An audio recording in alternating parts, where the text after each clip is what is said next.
जब जिंदगी बहुत संघर्ष में चल रही हो, बहुत दुख का जीवन चल रहा हो, बहुत कष्ट का जीवन चल रहा हो, बहुत कष्टमय जीवन चल रहा हो, तब शमी के 5 पत्ते, शमी के 5 पत्ते एक दुर्वा के साथ एक अक्षत चावल का एक दाना, वो भी हल्दी में भिंगोया हुआ हो या केसर में भिंगोया हुआ हो, शमी पत्र 5, एक दुर्वा, एक चावल का दाना, जो दिल से हृदय से बेलपत्री के वृक्ष के नीचे पार्थिव लिंग का निर्माण कर कर मट्टी का शिवलिंग बनाकर प्रदोष काल में, मतलब शाम के समय पर शिवलिंग बनाकर उस पे जल चढ़ाकर, जो ये 5 शमी का पत्र, एक दुर्वा और एक चावल का दाना अपनी कामना कर कर, जो दुख चल रहा है बाबा से विनय कर कर एक एक पत्ता जब समर्पित कर दे, फिर एक दुर्वा समर्पित कर दे, फिर एक चावल का दाना समर्पित कर दे और बाबा का वहीं पर पुनः विसर्जन कर दे, 3 महीना तो जाने दो, 15 दिन के अंदर वो दुख कटता जरूर है, चाहे कोई भी दुख, किसी भी तरह का दुख क्यों नहीं। एक बेलपत्र के वृक्ष की परिक्रमा करने वाले को हजारों अश्वमेध यज्ञ का फल प्राप्त हो जाता है, हजारों अश्वमेध यज्ञ का फल प्राप्त हो जाता है। उसी तरह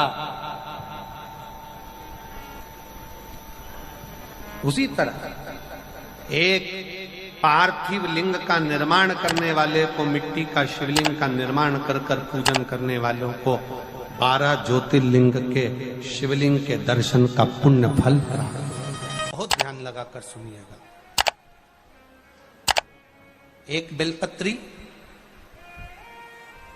और उस बेलपत्री में एक चंदन की बिंदी और एक अक्षत का दाना मात्र रखकर भी अगर शिवालय पर चढ़ा दी जाती है,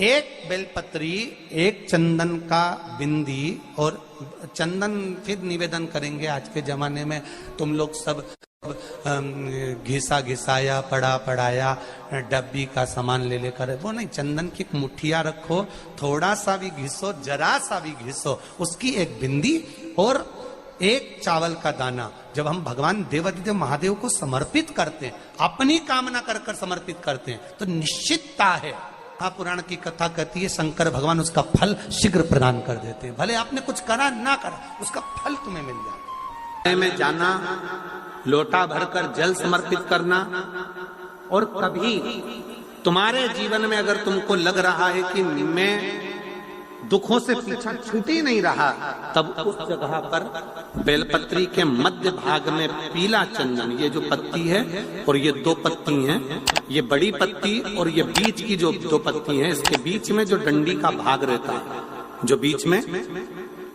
डंडी का जो भाग है, बड़ी पत्ती और ये 2 छोटी पत्ती के मध्य में जो डंडी का भाग है, उस डंडी के भाग में पीला चंदन और एक अक्षत पीला, शंकर भगवान को आप अगर प्रदोष काल में समर्पित कर रहे हैं, तो ये निश्चित है कि धीरे धीरे कर कर वो दुख समाप्त होगा, वो दुख कटेगा ही। अंतर्गत वर्णन किया गया शंकर भगवान की आराधना में, शिव की आराधना में, जब तुम्हें लगता है कि तुम्हारा व्यापार नहीं चल रहा, कोई तुम्हें धोखा दे रहा है, लक्ष्मी नहीं आ रही, बहुत चिंता में पड़े हुए हो, बहुत टेंशन में जिंदगी चल रही है, बहुत बीमारियां तुमको घेर ली है और चारों तरफ अंधेरा ही अंधेरा नजर आ रहा है, तुमने विचार करा अब मैं तो मर जाऊं तो अच्छा, मैं सुसाइड कर लूं तो अच्छा, मैं मर जाऊं तो अच्छा, तो मरने से पहले एक काम कर कर देखना, शंकर भगवान की आराधना कर कर देखना, शिव पर एक लोटा जल चढ़ा कर देखना, और ज्यादा चिंता, ज्यादा टेंशन हो तो बेलपत्री के जड़ को घिसकर उसका चंदन बनाकर शंकर को लेपन कर कर उसकी भी आराधना कर कर देखना कि बेल चंदन का फल क्या है। बेलपत्र, एक बेल, ये कोई साधारण नहीं, एक बेलपत्र एक बेल, ये कोई साधारण नहीं,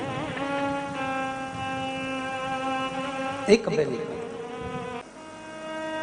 इसकी नीचे की डंडी से लेकर ये 2 पत्तियां जहां लगी हैं और 2 पत्ती से लेकर ये बीच की जो पत्ती है उसमें जो गैप है, उसमें जो जगह है, दिख रही है आपको?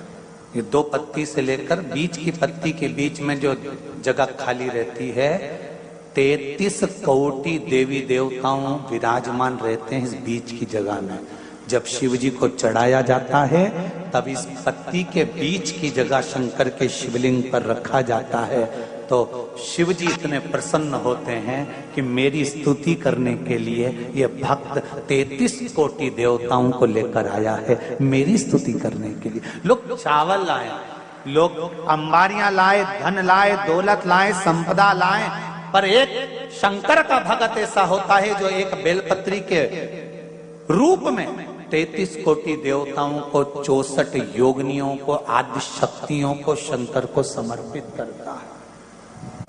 कितना सुंदर संवाद है, कितना सुंदर बात कही कि भूल से भी किसी तीर्थ में नहीं गए,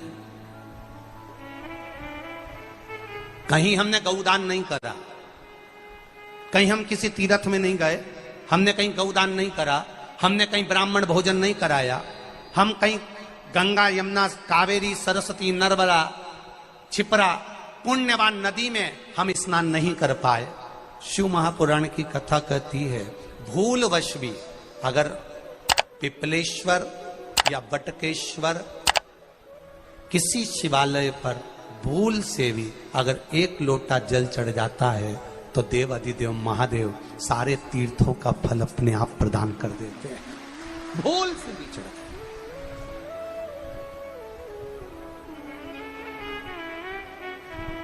एकांतेश्वर महादेव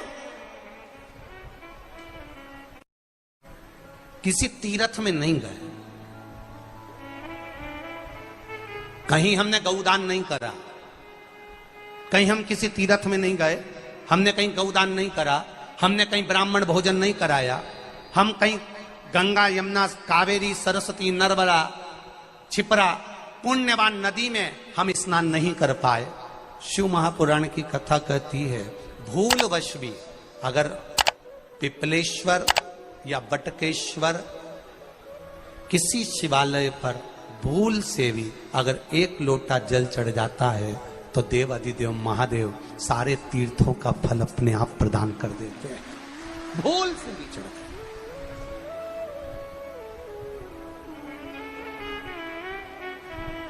एकांतेश्वर महादेव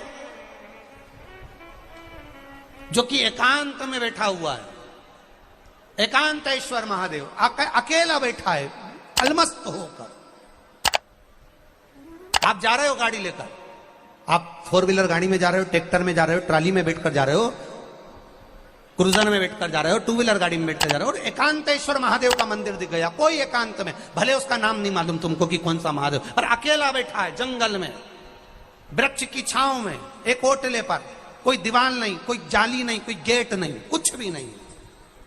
ये शिव मंदिर में जाकर 1 लोटा जल समर्पित करती थी। और शास्त्र कहता है कि शंकर के मंदिर में अगर 1 लोटा जल कोई एक परिवार का व्यक्ति भी समर्पित कर रहा है तो समझ लेना कि वो अपनी 71 पीढ़ी को पार लगा रहा है। वो अकेला नहीं, 71 पीढ़ी को पार लगा रहा है। शिव महापुराण की कथा कहती है जब बच्चा गर्भ में आता है, माता के गर्भ में जब संतान आती है और माता के गर्भ में जब संतान रहती है, उस 9 महीने में स्त्री नारी अगर कहीं शंकर के मंदिर के सामने से निकल जाए या शिवालय का जल स्त्री को मिला हो या शंकर भगवान का कोई प्रसाद या शंकर भगवान का कोई नाम जाप या शंकर भगवान का कोई मंत्र जाप उस स्त्री के कानों में पहुंच जाए तो जो गर्भ में बच्चा होता है वो बच्चा शंकर की कथा तक या शिवालय तक उसको बिना बोले ही वो अपने आप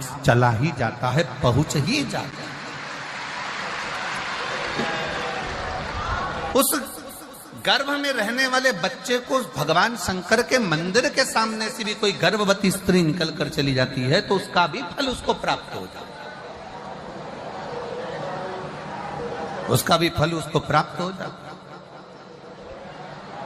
और वो फल साधारण नहीं होता। क्यों? बेलपत्री को जब भी चढ़ाया जाता है तो पीछे की डंडी पकड़कर नहीं चढ़ाया जाता। बेलपत्री को चढ़ाने के लिए मध्य भाग को, जैसे यह बेलपत्र होता है तो इसका मध्य की जो डंडी होती है, मध्य भाग होता है बेलपत्री का, तब मध्य भाग को पकड़कर हम भगवान शंकर को बेलपत्र समर्पित करते हैं। कोई भी बेलपत्र ऐसे नहीं चढ़ाता कि डंडी पकड़ के चढ़ा दिया, फिर पीछे की डंडी पकड़ के चढ़ा दिया, फिर पीछे की डंडी पकड़ के चढ़ा दिया, फिर डंडी पकड़ा, फिर चढ़ा दिया ना।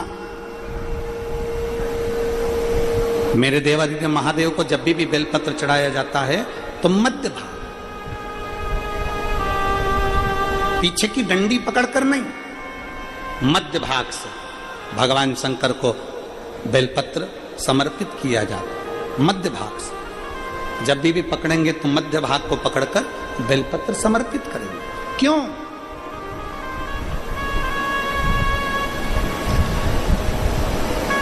क्योंकि हमने भगवान शिव को मध्य भाग पकड़कर इसलिए समर्पित करा कि ये केवल बेलपत्र का मध्य भाग नहीं है मेरे शंभू, मेरे हृदय के मध्य भाग को मैं आपके चरणों में समर्पित कर रही हूं। मेरा दिल, मेरा हृदय, मेरा चित्त मैं आपको दे रही हूं। मध्य भाग एक विश्वास के साथ दे रही हूं। इतनी सुंदर बात नंदी ने कही है। नंदी ने ये बात जो कही वो वास्तव में बड़ी सुंदर है कि मान लो यदि कोई कार्य तुम्हारा हो नहीं रहा और पूरी दुनिया में तुमने कर कर देख लिया, बहुत प्रयास कर कर देख लिया, तो भी वो कार्य अगर तुम्हारा नहीं होता, तो फिर एक काम करो कि शिव की स्तुति करो, शंकर की स्तुति, शंकर का गुणगान, शंकर की भक्ति, शंकर का स्मरण।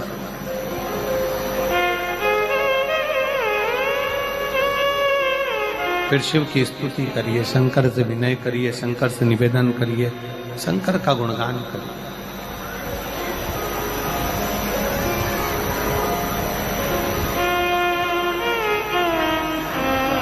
पर भगवान की भक्ति होती कब?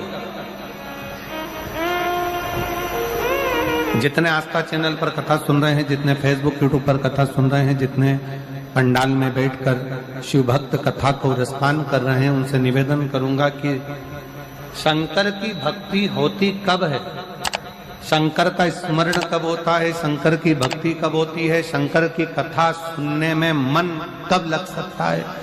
जब अपने भीतर की अभिमत्ता, अपने भीतर का अहम, अपने भीतर का अहंकार, अपने भीतर की आसक्ति, अपने भीतर का काम, अपने भीतर की तृष्णा जब दूर हो जाए तो समझो कि आप शिव में मन लगा बैठे। कितने सारे लोग बैठे हैं यहाँ पर कथा में, सब पंडालों के अंदर लोग शिव भक्त बैठे हुए हैं। कई लोग ऐसे भी होंगे जिनका आकर बैठ तो गए पर दिल नहीं लगता। दो जल व्यक्ति के जीवन को बदलते। कितने जल? जम के बोलो जरा। दो जल। एक देवादिदेव महादेव के लिए भरा गया एक लोटा जल, और दूसरा है स्वयं के लिए भरा गया एक लोटा जल। यहाँ पर अगर बुजुर्ग मेरी माताएं बैठी होंगी, मेरी जीजियां बैठी हैं, मेरे जीजा बैठे हैं, बुजुर्ग जितनी माताएं बैठी हैं, वो पुराने समय का अगर लेख उठाकर देखेंगे तो पुराने समय के लोग भोजन करने बैठते थे ना, तो भोजन करने से पहले अपने पानी के लोटे को भरकर, अपना गिलास भरकर बैठते थे। किसी ने देखा है कि नहीं देखा? जम के बोलो जरा, देखा है आप लोगों ने? पुराने समय के लोग जब भोजन करने बैठते थे, पुराने समय के लोग जब भोजन करने बैठते थे तो अपना पानी का गिलास, अपना पानी का लोटा पहले भरकर आसन लग जाता था। बहू आसन लगा देती थी, बहू खाना बना देती थी, घर की पत्नी खाना बना देती थी, भोजन बना देती थी, घर के लोग भोजन दे देते थे। थाली कोई भी लगा कर ला कर दे, थाली कोई सजा कर ला कर दे, पर घर का जो व्यक्ति खाना खाने बैठता था, भोजन करने बैठता था, वो अपना पानी स्वयं भर कर बैठता।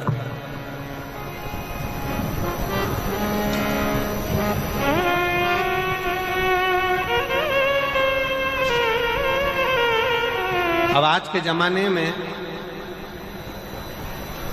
दुनिया के लोग कहते हैं मैं दुकान चला रहा हूं, दुनिया के लोग कहते हैं मैं घर चला रहा हूं, दुनिया के लोग कहते हैं मैं ये कर रहा हूं। तुम अपना खुद का पानी भरकर तो बैठ नहीं रहे और कह रहे हो कि घर चला रहा हूं। स्वयं का एक गिलास पानी व्यक्ति नहीं भर पा रहा। कितना सुंदर कहा है महाराज जी, बहुत सावधानी से सुनिएगा। दो जगह का जल व्यक्ति के जीवन को बदल देता है। एक शिव के लिए भरा गया जल और दूसरा स्वयं के लिए भरा गया जल। स्वयं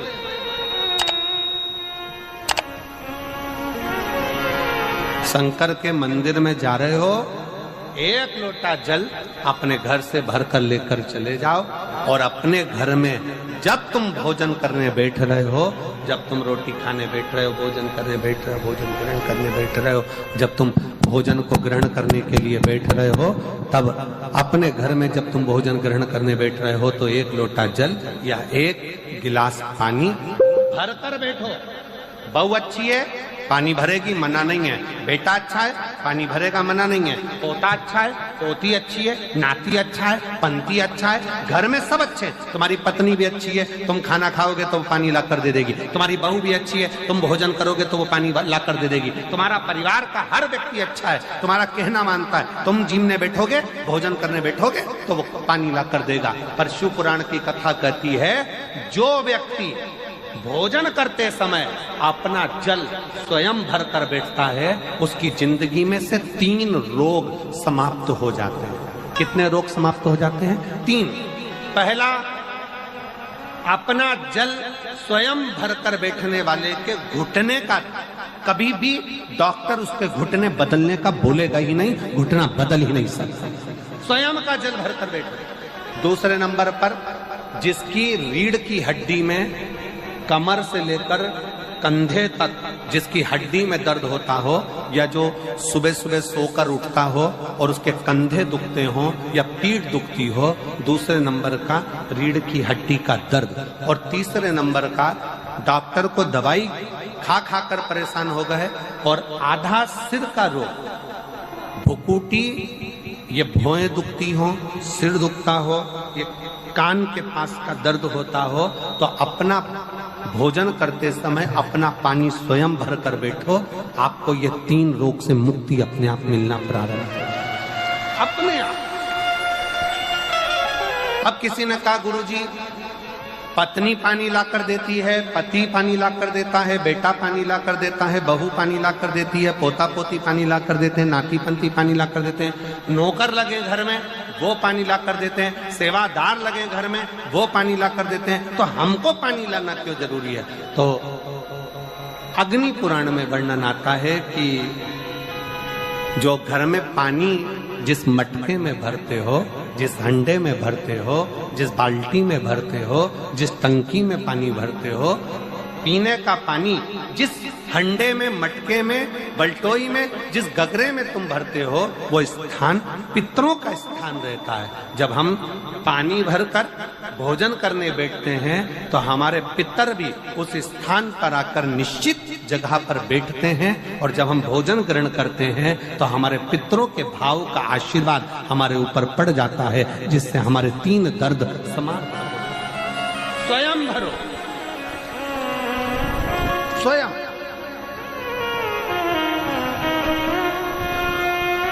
अब आज का जमाना इतना विचित्र है कि नौकर चाकर, परिवार, घर इतना बड़ा हो गया। आज के जमाने में कोई सोफे पे से उठना पसंद नहीं करता, वहीं से आवाज लगा देते हैं, ला मेरा भोजन लगा दे, रोटी लाओ। रोटी आई तो मालूम पड़ा पानी ला कर रखा बहू ने। वो बहू ला देगी, बहुत अच्छी है, बहू बेकार नहीं है, बहुत अच्छी है, बेटी बहुत अच्छी है, ला देगी पानी, भोजन भी लाएगी, पानी भी लाएगी, सब कुछ लाएगी। पर पहला फर्ज अपना है, जब तक शरीर चले